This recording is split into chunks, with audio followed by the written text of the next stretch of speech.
സാഗറിന്റെ അനിയനെ ഇവിടെ നിന്ന് ചിരിക്കുന്നുണ്ട്. ഓ എന്ത് ഇതൊക്കെ എത്ര കണ്ടിരിക്കുക. സെറീനല്ലേ, സെറീന പറ്റി എല്ലാവർക്കും അറിയേണ്ടത് അതാണ്. പിടിച്ചോ പിടിച്ചോ.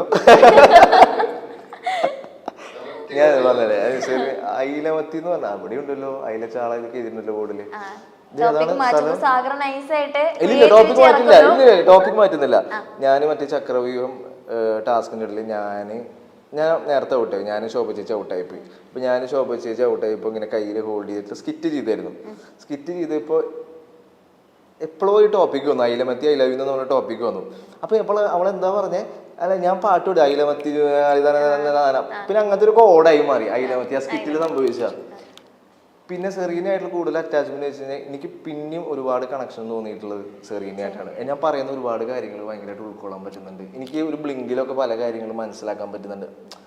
അങ്ങനെ അങ്ങനെ പെട്ടെന്ന് മനസ്സിലാക്കാൻ പറ്റിയൊരു ക്യാരക്ടറായിരുന്നു. പിന്നെ ആ കുട്ടി എന്ന് വെച്ചാൽ ഒരുപാട് പേഴ്സണൽ കാര്യങ്ങൾ സെറീനയെ എനിക്ക് അറിയാം. എൻ്റെ ഒരുപാട് പേഴ്സണൽ കാര്യങ്ങൾ സെറീനയെ എനിക്കറിയാം.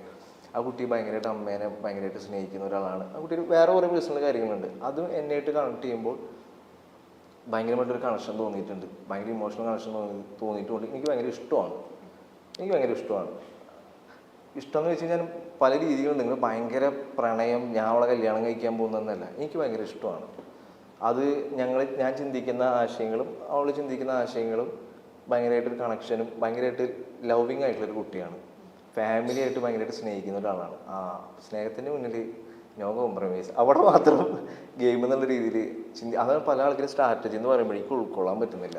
അത് സ്ട്രാറ്റജി ആയിട്ട് കണ്ടിട്ടിരിക്കാൻ ആവശ്യമില്ല. കാരണം എന്നെ സംബന്ധിച്ചോളം എൻ്റെ മെയിൻ സ്വപ്നം അമ്മയുടെ സ്വപ്നമാണ്. എനിക്ക് 100 ദിവസം നിൽക്കാൻ വേണ്ടിയിട്ട് അങ്ങനത്തെ ലവ് സ്ട്രാറ്റജി കൊണ്ടുവരേണ്ട ആവശ്യമില്ല.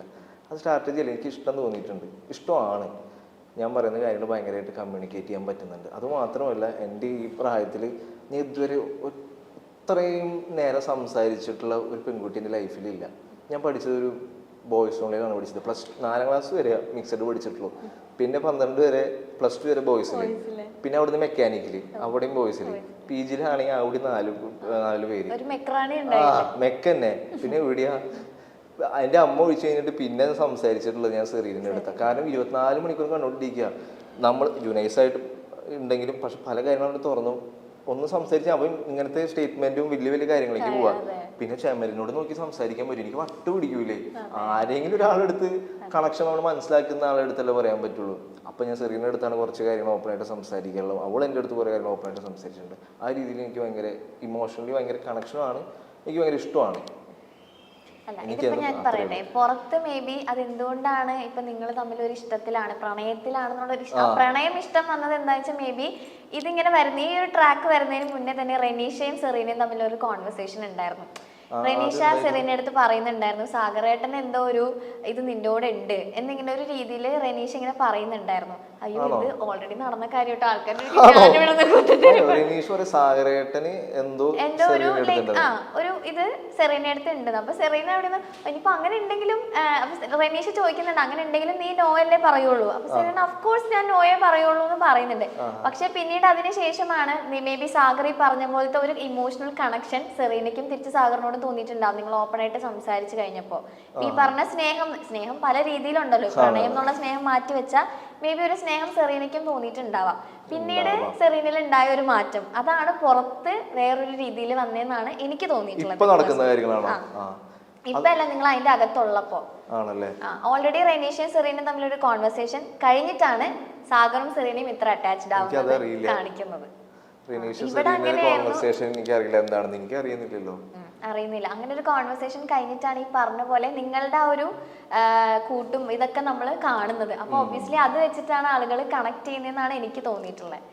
എനിക്കറിയാം, പക്ഷെ എനിക്ക് അതറിയില്ല. അവിടെ റെനീഷ സെറീന ടോക്ക് എന്താണെന്ന് എനിക്ക് സത്യം അറിയില്ല എന്താണ്. ഇതായിരുന്നു ടോക്ക്. പക്ഷെ സെറീനയാണ് അടുത്ത് വന്നിട്ടുള്ള ഒരു നല്ല രീതിയിലൊക്കെ സംസാരിച്ചൊളിക്കുക മൊമെന്റിൽ അങ്ങനെ ആ രീതിയിലൊക്കെ.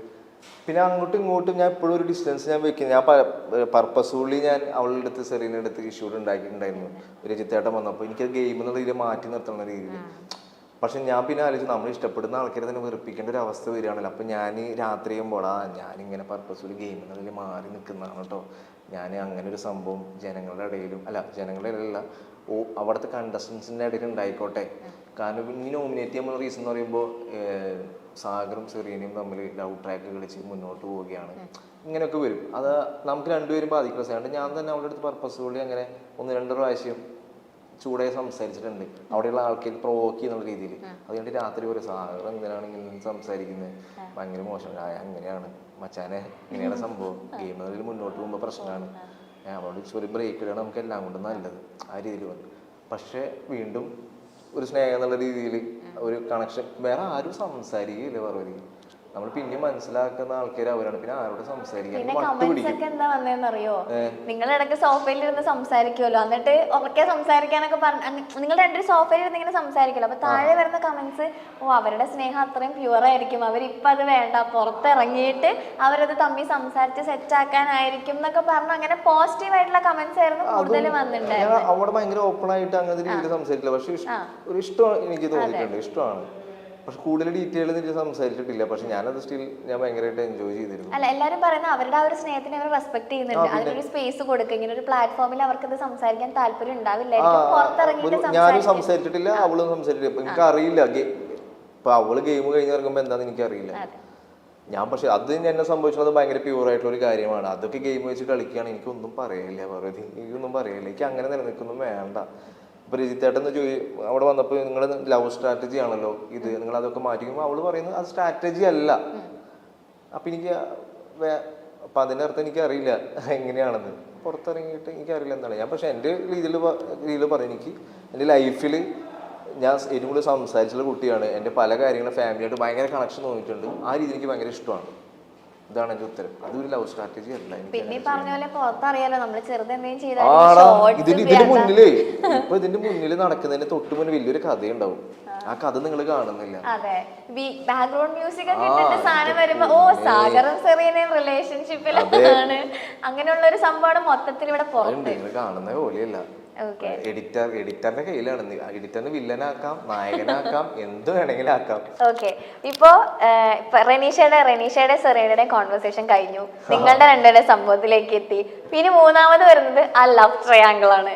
ഓക്കെ, പിന്നെ അതൊരു ട്രോളായി ഇവിടെ. അവിടെ എത്തിയപ്പോഴേക്കും സംഭവം പിന്നെ എല്ലാരും ദൈവം ഇത് എന്താണ് നടക്കണേന്നായി. ഇത് വേറെ പ്രശ്നം. നാദര വന്നിട്ട് ഇഷ്ടാന്ന് പറഞ്ഞു എന്റെ അടുത്ത്, സാധനം എനിക്ക് അത് മാത്രമല്ല ജുനൈസിന് സെറീനയുടെ ആകെ കൂടി അവിടെ ഞാൻ ആരോട് ഗെയിം കളിക്കും എന്നുള്ളൊരു അവസ്ഥയിലായി പോയി. അതിൽ എനിക്ക് ജുനൈസ് പലപ്പോഴും നമ്മൾ 3 പേരായിട്ട് ഇരിക്കുമ്പോൾ ജുനൈസ് സെറീനയുടെ അടുത്ത് സംസാരിക്കുമ്പോൾ എനിക്ക് മനസ്സിലായിട്ടുണ്ട് ഏകദേശം ഇവിടെ എന്തോ ഒരു ഇതുണ്ടെന്ന്. അപ്പൊ ഇവര് രണ്ടുപേരും സംസാരിക്കണ്ടേ, ഞാൻ മൂന്നാമതിരിക്കുമ്പോൾ ഞാൻ അവിടെ ഒഴിഞ്ഞു മാറിപ്പോകും. പക്ഷെ അത് സെറീനയ്ക്ക് മനസ്സിലായിട്ടുണ്ടാകുന്നില്ല. അപ്പൊ സെറീന ഒരു ദിവസം ഇത് മനസ്സിലാക്കിയ ദിവസം എൻ്റെ അടുത്ത് പറഞ്ഞാ, സാറ് ജുനൈസ് എൻ്റെ അടുത്ത് ചെറിയൊരു ഇഷ്ടമുണ്ട്. അപ്പൊ എനിക്കത് നേരത്തെ അറിയാം, എനിക്കത് നേരത്തെ തോന്നിയിട്ടുണ്ട്. അതുകൊണ്ട് ഞാൻ എങ്ങനെയും അവർക്ക് അങ്ങനെ വരുമ്പോൾ ജുനൈസ് എന്തെങ്കിലുമൊക്കെ എന്നെ പറ്റി ഇങ്ങനെയൊക്കെ പറഞ്ഞ് എന്തെങ്കിലുമൊക്കെ പറയും. ഞാൻ നൈസായിട്ട് എപ്പോഴും അതിന് രണ്ടുപേരും സംസാരിച്ചു, എനിക്കത് മനസ്സിലായിട്ടുണ്ടായി. പക്ഷെ സാർ എനിക്ക് എപ്പോഴും മനസ്സിലായിട്ടുണ്ടാകുന്നില്ല. പിന്നെ നാദയുടെ കാര്യം എന്ന് പറയുന്നത്, അവൾക്ക് തുടക്കത്തിൽ എന്നെ ഇഷ്ടമുണ്ടെന്ന് പറഞ്ഞിട്ടുണ്ടായിരുന്നു. ഗോപിക ഞാൻ പിന്നെ ഇപ്പോൾ വിളിച്ചപ്പോഴൊക്കെയാണ് പറയുന്നത്, ഗോപിക അടുത്ത് എന്തോ പറഞ്ഞിട്ടുണ്ടായിരുന്നു, ഇഷ്ടമാണ്. അതുപോലെ തന്നെ അവളെൻ്റെ അടുത്ത് ഇഷ്ടമാണ് ഒരു കാര്യം അവൾ എൻ്റെ അടുത്ത് പറഞ്ഞു, എനിക്കത് ഭയങ്കര സ്ട്രൈക്കിംഗ് ആയിട്ട് തോന്നി. എടാ എൻ്റെ ലൈഫ് ഭയങ്കര പ്രശ്നമാണെടാ, നിനക്കറിയാലോ എൻ്റെ ലൈഫിൻ്റെ കാര്യം എന്താണെന്ന്. ഞാൻ ചെറുപ്പം മുതലേ സ്നേഹം കിട്ടി വളർന്നിട്ടുള്ള ഒരാളല്ല, ഞാൻ പലപ്പോഴും സ്നേഹം പിടിച്ച് വാങ്ങിച്ചിട്ടുള്ള ഒരാളാണ്. പക്ഷെ നീ എന്താണ് ഞാൻ സ്നേഹിക്കുന്ന എന്നെ നിനക്ക് എന്താ പറ്റാത്തേ? അവിടെ വലിയൊരു പോയിന്റ് പറഞ്ഞു. അപ്പം അത് എനിക്ക് ആ പോയിന്റ് പുറത്ത് പോയിട്ടുണ്ടോയെന്ന് എനിക്കറിയില്ല. അങ്ങനത്തെ ഒരു കറക്റ്റായിട്ട് പറയട്ടെ, ഞാൻ പുറത്ത് ഭയങ്കര സ്നേഹം കിട്ടാത്ത ആളാണ്, ഞാൻ ഭയങ്കര ഒറ്റപ്പെട്ടിട്ടുള്ള ഒരാളാണ്, എനിക്കിതൊരു സ്നേഹം കിട്ടിയിട്ടില്ല, ഞാൻ ഭയങ്കര സ്നേഹം പിടിച്ച് മേടിക്കുന്ന ഒരാളാണ്, എനിക്ക് തന്നെ ഉള്ള ആളെ ഭയങ്കര ഇഷ്ടമാണ്. അപ്പം ഞാൻ പറഞ്ഞു എനിക്ക് തന്നെ ഒരിക്കലും ആ രീതിയിൽ ഇഷ്ടം കാണാൻ പറ്റില്ല. എൻ്റെ ആ കുട്ടിക്ക് തന്നെ ഇഷ്ടമാണ്, എനിക്ക് ആ കുട്ടിയുടെ ഇമോഷൻ അത് മാറ്റി കളയാനും മാച്ച് കളയാനും എനിക്ക് പറയാൻ പറ്റില്ല. പക്ഷെ എനിക്ക് തന്നെ ആ രീതിയിൽ കാണാൻ പറ്റില്ല, എനിക്ക് നല്ലൊരു ഫ്രണ്ട് എന്നുള്ള രീതിയിൽ കാണാം. അപ്പോൾ അവൾ നോമിനേഷൻ്റെ പ്രോസസ്സിൽ എത്തുമ്പോൾ എനിക്ക് പുറത്ത് പോയാലും കുഴപ്പമില്ല, പക്ഷെ ഇനിയുള്ള 2-3 ദിവസം നീ എൻ്റെ കൂടെ എന്നെ ഒന്നിന്ന് സംസാരിച്ച് ഞാൻ ലൈഫിൽ ഭയങ്കര ഹാപ്പിയാണ്. എനിക്ക് അവിടെ നോന്ന് വേണമെങ്കിൽ എനിക്ക് പറയാൻ തോന്നിയില്ല. അവൾ പറഞ്ഞ വാക്കുണ്ടല്ലോ, എനിക്ക് സ്നേഹം കിട്ടിയിട്ടില്ല. നമ്മളാണെങ്കിൽ സ്നേഹത്തിന്റെ മുന്നിൽ അതിന് മാത്രം നമ്മൾ തോൽപ്പിക്കാൻ പറ്റുള്ളൂ. അതൊക്കെ ഗെയിം വെച്ച് കളിക്കാൻ എനിക്ക് അറിയില്ല, അത് എനിക്ക് മനസ്സിലാക്കാൻ പറ്റില്ല. പക്ഷെ അത് ഭയങ്കര പ്യൂറായിട്ടുള്ള പരിപാടിയാണ്, അത് വെച്ച് ഗെയിം കളിക്കുക ഇപ്പോഴും എൻ്റെ ഒരു ഇത്. അപ്പോൾ അവളങ്ങനെ പറഞ്ഞപ്പോൾ ഞാൻ കാരണം അവൾക്ക് സന്തോഷം കിട്ടണമെങ്കിൽ കിട്ടിക്കോട്ടെ, പക്ഷെ എനിക്കാണ് തിരിച്ച് പണി കിട്ടിയത്, അത് വേറെ വശം. അപ്പോൾ അവള് എവിക്ഷൻ്റെ തൊട്ട് മുന്നേക്ക് അത് കിട്ടുകയാണെങ്കിൽ അത് ഭയങ്കര സന്തോഷമാണ്. പക്ഷെ ഞാനാണ് ഇപ്പൊ എവിറ്റഡ് ആയിട്ട് ഇവിടെ ഇരിക്കുന്നത്, അവളവിടെ ഗെയിം കളിച്ചോണ്ടിരിക്കുകയാണ്. അതാണ് ഇതിന്റെ വേറൊരു ട്വിസ്റ്റ്. ഇപ്പൊ ഞാൻ അവളുടെ അടുത്ത് പറയാം എനിക്കിപ്പോ അങ്ങനെ കാണാൻ പറ്റില്ല നോ എന്ന് പറയുകയാണെങ്കിൽ അവള് മേലെ പോയിട്ട് ഇരുന്നിട്ട് അറിയും. അപ്പോഴും കട്ട് വരും, ഓ സാഗർ സൂര്യ എത്ര ക്രൂരനാണ്, ഇത്രയും സ്നേഹം തുറന്ന് പ്രകടിപ്പിച്ചിട്ട് പോലും നോ എന്ന് പറയുമ്പോൾ അവിടെ നിന്ന് കരയും, അവൾ ഇമോഷണൽ ആവും. അപ്പോൾ ഞാൻ അവിടെ ചിരിച്ചിരിക്കുന്ന ഒരു ഷോട്ടും കരയുന്ന ഒരു ഷോട്ടും അപ്പോഴും പ്രശ്നം തന്നെയാണ്. തട്ടിയും മുട്ടിയും എന്ന പരിപാടിയിലൂടെ മലയാളികൾക്ക് സുപരിചിതനായ താരമാണ് സാഗർ.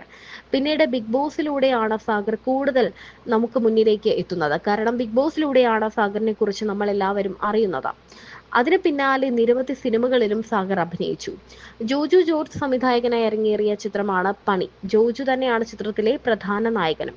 ചിത്രം ബോക്സ് ഓഫീസിൽ മികച്ച വിജയം നേടുകയും ചെയ്തു. ചിത്രത്തിൽ കയ്യടി നേടിയത് വില്ലന്മാരായി അഭിനയിച്ച സാഗർ സൂര്യയും ജുനൈസും തന്നെയാണ്. ബിഗ് ബോസിലൂടെയാണ് ഇരുവരും സിനിമയിലേക്ക് വന്നതും. തന്റെ അമ്മയെക്കുറിച്ചെല്ലാം വാതോരാതെ പറയുന്ന ആളാണ് സാഗർ സൂര്യ. അമ്മയ്ക്ക് ഏറ്റവും ഇഷ്ടമുള്ള കാര്യമായിരുന്നു തന്നെ സ്ക്രീനിൽ കാണുക എന്നത്. അതുപോലെ തന്നെ തന്റെ പരിപാടി മാറ്റിവെച്ച അമ്മ ബിഗ് ബോസ് കാണുമായിരുന്നു. എന്നാൽ ബിഗ് ബോസിലെത്തിയപ്പോൾ അത് അമ്മയ്ക്ക് കാണാൻ പറ്റിയില്ല എന്നും സാഗർ പറഞ്ഞിട്ടുണ്ട്. ബിഗ് ബോസിൽ വെച്ച് സാഗറും സെറീനയും എന്നൊരു കോംബോ നമ്മൾ എല്ലാവരും ഏറ്റെടുത്തിരുന്നു. ഇവരുടെ വിവാഹം എപ്പോഴാണെന്നാണ് എല്ലാവരും ചോദിച്ചതും. ഇപ്പോൾ ബിഗ് ബോസ് താരമായ റോബിന്റെ വിവാഹം കഴിഞ്ഞിട്ട് ദിവസങ്ങൾ മാത്രമേ ആകുന്നുള്ളൂ. ഇതിന് പിന്നാലെ സാഗറും സെറീനയും വിവാഹിതരാകുന്നു എന്ന തരത്തിലാണ് ഇപ്പോൾ ആരാധകർ പറയുന്നത്. ഇരുവരും എപ്പോഴാണ് വിവാഹിതരാകുന്നത് എന്നും ആരാധകർ ചോദിക്കുന്നുണ്ട്.